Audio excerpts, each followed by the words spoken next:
दोस्तों, आज एक नए वीडियो के साथ आप लोगों के बीच उपस्थित हूँ। आज का जो मेरा टॉपिक है वो पर्टिकुलर एक ऐसे सब्जेक्ट के ऊपर है जिसका मैं दोनों का ही ट्रेनर हूँ मैं, जिम एंड योगा। एंड आज मैं उसी को लेकर के बात करूँगा कि आपको क्या आपके लिए बेहतर है। और आई थिंक इस वीडियो के बाद आपको बहुत सारी चीज़ें क्लियर भी हो जाएंगी। और एक्चुअली मैंने बहुत वीडियोस ऑनलाइन भी देखे थे इसको लेकर के कि जिस टॉपिक पर मैं बात करने जा रहा हूँ पहले से उस पर कितने लोगों ने बात की है और क्या क्या बात की है। तो वीडियोस तो मैंने बहुत देखे हैं, बट एक्चुअली उनमें किसी में भी ब्रीफ करके नहीं बताया गया है, एक्सप्लेनेशन नहीं किया गया है कि उसमें बहुत सारे वीडियोस हैं जिसमें तो ऐसा बोला गया है नहीं जिम भी अच्छा है, योगा भी अच्छा है, लेकिन किसी में भी पर्टिकुलर कुछ जो चीज़ें हैं, साइड इफ़ेक्ट हैं जिम के, वो उसमें नहीं बताए गए हैं ठीक से।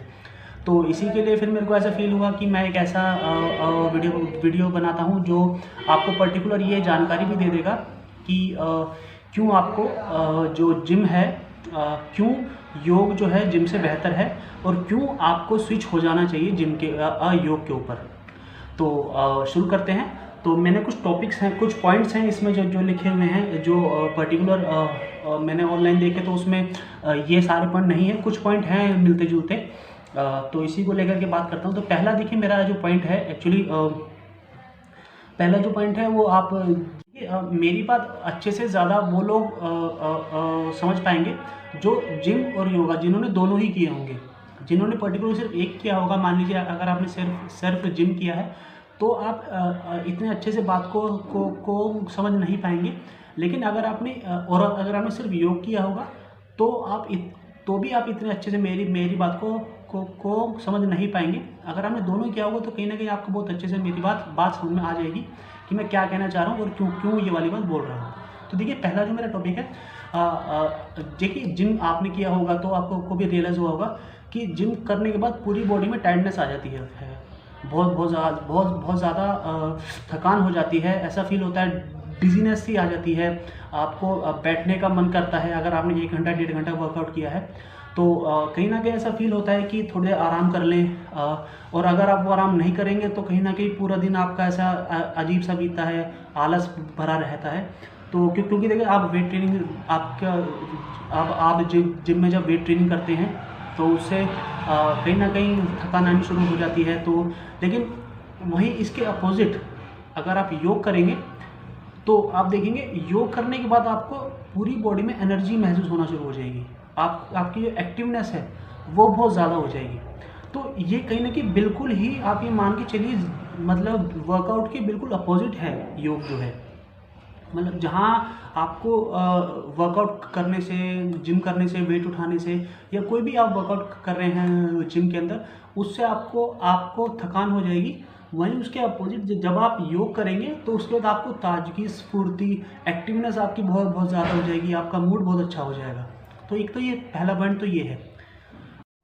दूसरा जो मेरा पॉइंट है वो देखिए, वर्कआउट करने से जिम के अंदर जब आप वेट ट्रेनिंग करते हैं या बाकी के जो वर्कआउट करते हैं, फंक्शनल ट्रेनिंग हो गई, बाकी कुछ भी करते हैं, तो उसके बाद आपकी जो मसल्स हैं वो ब्रेक होती हैं, जो अंदर टिश्यू होते हैं वो ब्रेक होते हैं जिम करने से, वर्कआउट करने से।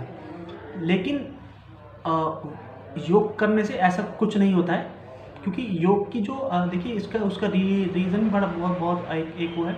आप जब भी जिम करते हैं तो जिम का जो वर्कआउट है वो कहीं ना कहीं फास्ट है। आप जब फास्ट वर्कआउट करते हैं, आप भले ही आप स्लो करेंगे ज़्यादा तो कहीं ना कहीं बोरियत आ जाती है। लेकिन वैसे भी मैं आपको एक बताऊं कि जिम का जो वर्कआउट है उससे मसल्स ब्रेक होती हैं। लेकिन जब आप योग करते हैं, आसन करते हैं, सूर्य नमस्कार करते हैं, प्राणायाम करते हैं, तो उससे जो है आपकी मसल ब्रेक होने जैसी कोई बात नहीं होती है, आप अंदर से स्ट्रॉन्ग होते हैं उससे। तो एक तो पॉइंट ये है। देखिए, तीसरा पॉइंट जो है वो ये है कि वर्कआउट करने से हमारी जो बॉडी है वो ऊपर से तो स्ट्रॉन्ग हो जाती है, मतलब दिखने में हम लोग अच्छा लगना शुरू हो जाते हैं, बॉडी अच्छी हो जाती है, हमारी फिजिक अच्छी हो जाती है, सब कुछ अच्छा हो जाता है। बट कहीं ना कहीं हम इंटरनली वीक होना शुरू हो जाते हैं। और लेकिन योग जो है इसमें बिल्कुल इसके उल्टा होता है। आपकी बॉडी ऊपर से तो अच्छी होती होती है, आप इंटरनली बहुत स्ट्रॉन्ग होना शुरू हो जाते हैं। आपके जो इंटरनली ऑर्गन्स हैं वो बहुत स्ट्रॉन्ग होने शुरू हो जाते हैं। और मैं आपको एक और बात बताऊं, जिम करने का सबसे बड़ा आप इसको नुकसान मान लीजिए कि क्या होता है ना, देखिए आप जिम जाते हैं तो होता क्या है कि आपको बार बार खाना भी खाना होता है। कई लोग हर 2-2 3-3 घंटे में खाना खाते हैं। तो उससे क्या होता है ना कि आपकी बॉडी के पर्टिकुलर किसी हर देखिए हमारी बॉडी में क्या होता है ना कि एक पर्टिकुलर टाइम पे, जैसे 12 से 2, 2 से 4, इसमें पर्टिकुलर कुछ ऑर्गन्स होते हैं हमारी बॉडी के जो ज़्यादा काम करते हैं, ठीक है। लेकिन होता क्या है कि जब आप हर 2-2 3-3 घंटे में खाना खाते हैं तो वो देखिए वो आप कहीं ना कहीं कैटाबॉलिज्म, एनाबॉलिज्म, मेटाबॉलिज्म की बात होती है। तो हर 2-2 3 घंटे में खाना खाने से बॉडी का मेटाबॉलिज्म अच्छा होता है और उससे हमारी बॉडी जो मसल्स हैं वो ब्रेक नहीं होती हैं और बहुत अच्छी बॉडी बनती है।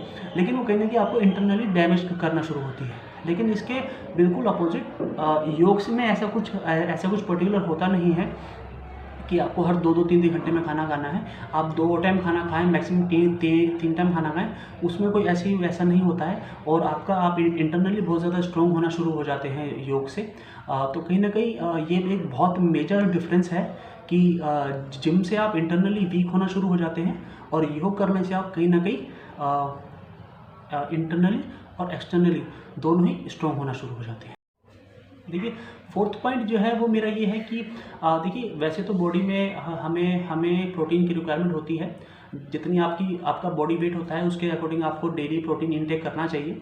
लेकिन जो लोग जिम जाते हैं, बहुत वर्कआउट करते हैं, उनका जो प्रोटीन इंटेक है वो बहुत ज़्यादा होता है। उनका बहुत ज़्यादा प्रोटीन लेने की रिक्वायरमेंट होती है।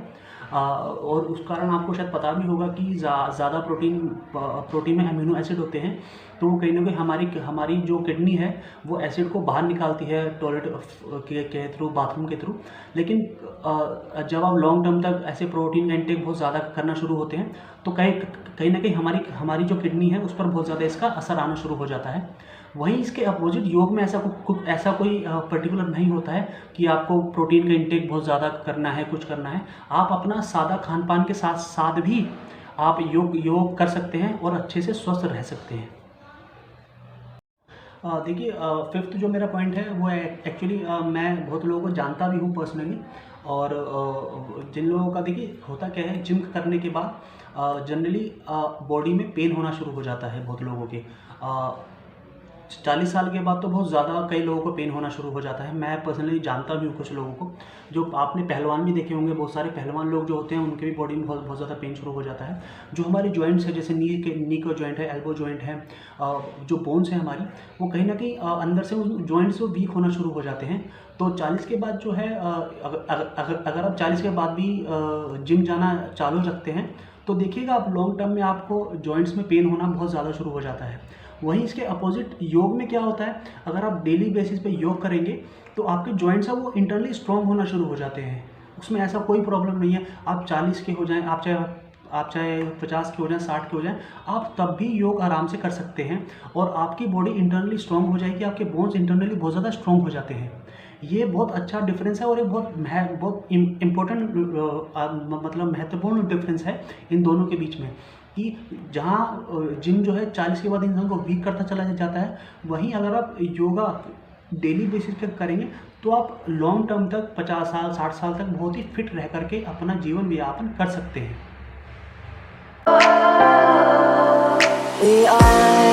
We are dreaming in the dark. We are nothing more than dust.